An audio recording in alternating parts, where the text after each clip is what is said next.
নমস্কাৰ। বেদিক এষ্ট্ৰলজি আছামৰ সকলো বন্ধু বান্ধৱীলৈকে মোৰ আন্তৰিক অভিনন্দন জ্ঞাপন কৰিলোঁ।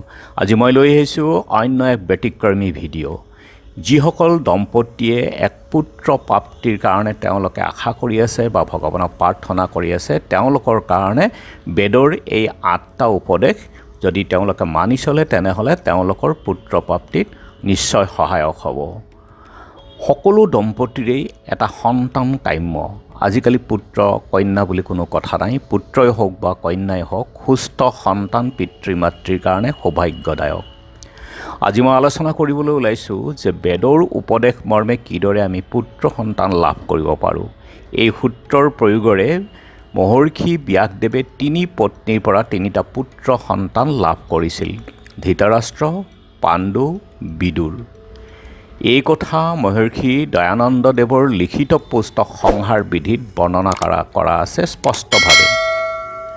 আৰু এই সূত্ৰকেইটা হ'ল যে আমাৰ নাকৰ সোঁফালৰ ৰন্ধ্ৰক সূৰ্যস্বৰ আৰু বাওঁফালৰ ৰন্ধ্ৰক আমাৰ চন্দ্ৰস্বৰ বুলি কোৱা হয়।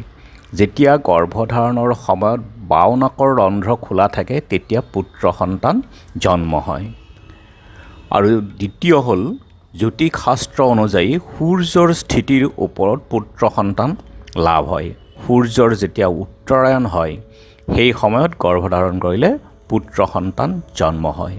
তৃতীয় সূত্ৰ, সপ্তাহৰ মঙলবাৰ, বৃহস্পতিবাৰ আৰু ৰবিবাৰে গৰ্ভধাৰণ হ'লে পুত্ৰ সন্তান লাভ হয়। শনিবাৰ, বুধবাৰ গৰ্ভধাৰণ কৰিলে নপুংসক জাতকৰ জন্ম হয়।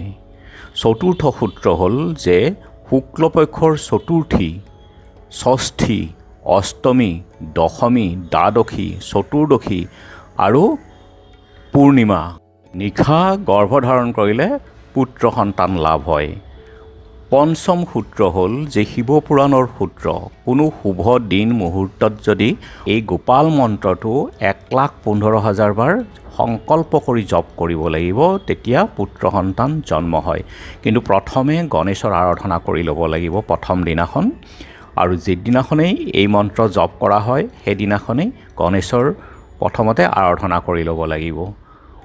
মন্ত্ৰটো হ'ল ওম ক্লীং দৈৱকীচ্যুত গোবিন্দ বাসুদেৱ ভগৎপতে দেহি মে তনয়ং কৃষ্ণ তমহং শৰণং গতঃ ক্লীং ওম।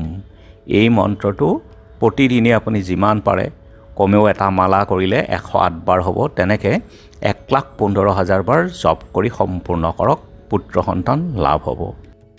আন এটা উপদেশ হ'ল যে গৰুড় পুৰাণৰ সূত্ৰমতে মাহেকীয়াৰ পাছত 4 দিন পতিক মুখ দৰ্শনৰ পৰা বিৰত থাকিব লাগে আৰু চতুৰ্থ দিনা পতিৰ সৈতে একেলগে থাকিব পাৰে, কিন্তু এই সময়ত ব্ৰহ্মচৰ্য পালন কৰি 7 দিনলৈ এনেদৰে থাকিব লাগিব।